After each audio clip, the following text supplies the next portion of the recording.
Bonjour, je suis très heureuse de te retrouver pour te parler des étoiles, pour te parler des planètes.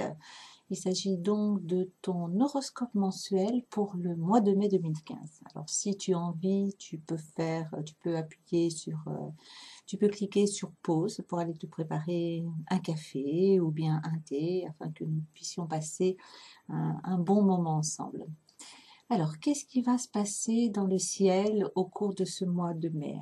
On va commencer par la planète Mercure qui va changer de signe. Mercure va faire son entrée sur le signe des Gémeaux à partir du 1er mai. Et ce qui est intéressant de garder à l'esprit, c'est que Mercure va entamer sa marche rétrograde à partir du 19 mai. Ce qui veut dire que Mercure va arrêter sa course sur la route du zodiaque pour faire marche arrière. Alors tout d'abord, Mercure sur le signe des Gémeaux. Qu'est-ce que ça veut dire? Mercure, c'est une planète qui te parle d'échange, de communication, d'apprentissage également. Donc au cours du mois de mai, cette planète t'encourage vivement à privilégier la communication avec autrui. Alors on a le sentiment de communiquer puisque eh bien, on côtoie des membres de sa famille, on côtoie ses collègues de travail, on côtoie également bien évidemment ses amis. Mais dans tous ces cas de figure, est-ce qu'il est vraiment question d'échange lorsqu'on a tendance à camper sur ses positions? Je pense que comme tout le monde, ça doit également t'arriver de ne pas être d'accord avec certaines personnes, de vouloir éventuellement imposer tes points de vue. Donc dans ce cas de figure, eh bien, il n'y a pas vraiment de communication. J'ai raison, l'autre a tort.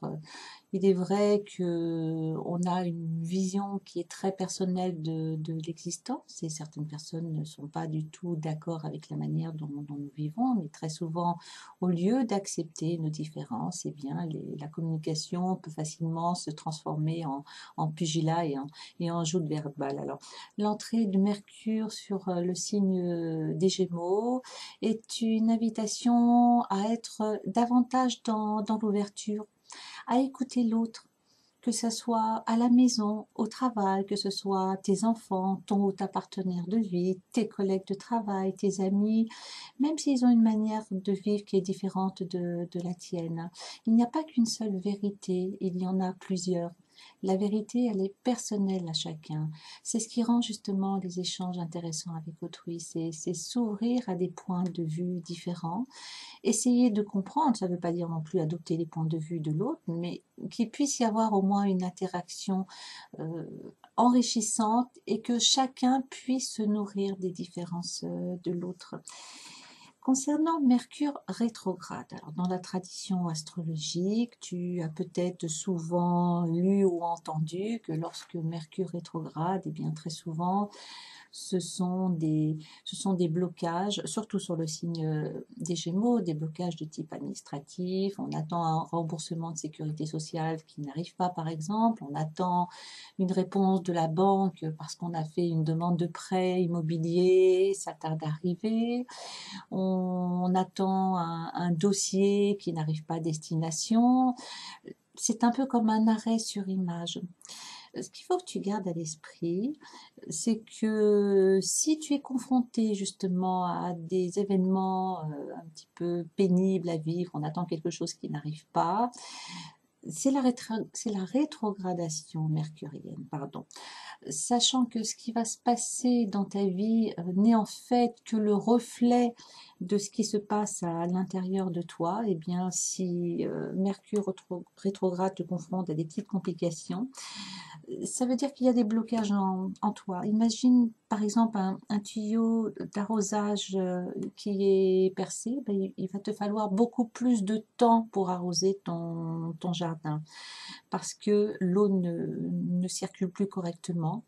Et lorsqu'il y a un retard ou un blocage, ça veut dire tout simplement que les énergies ne peuvent plus circuler normalement. Donc tel est le message d'un Mercure rétrograde. Donc comme je te disais tout à l'heure, si sur le plan administratif, eh bien les choses tardent un petit peu à se mettre en place, il serait bon de prendre un peu de recul pour t'interroger, pour savoir précisément à quel niveau je génère mes propres blocages?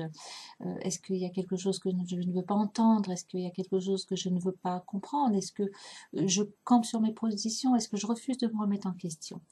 Donc lorsque tu auras la réponse à cette question, bah, tu lèveras les blocages sans aucune difficulté majeure. Je vais te parler maintenant de Vénus qui va également changer de signe, hein. Vénus va faire son entrée sur le signe du Cancer à partir du 7 mai. Alors le Cancer, ce sont tes racines, c'est l'habitation, c'est le foyer. C'est un passage astral qui t'invite à t'occuper davantage de ton petit nid douillet. Il est tellement bon, bien et bon de se sentir à l'aise chez soi. Lorsque tu es invité quelque part, ça a dû t'arriver peut-être à plusieurs reprises de ne pas te sentir bien dans un environnement sans savoir pouvoir mettre le doigt dessus. Ton habitation, c'est le reflet de ce qui se passe également à l'intérieur de toi. Donc, prendre soin de ton petit nid douillet, c'est également prendre soin de toi. Alors, tu n'as pas besoin de vivre dans 100 ou 200 mètres carrés pour t'entourer d'objets que tu aimes, de tableaux, de photos que tu aimes. C'est très important que ton regard puisse se poser d'une manière régulière sur des objets qui parlent à ton cœur, qui parlent à ton âme. Tu peux simplement sur un petit coin de bibliothèque ou sur un coin de buffet te préparer un genre de petit hôtel, on peut appeler ça comme ça, où tu pourras disposer des objets que tu aimes.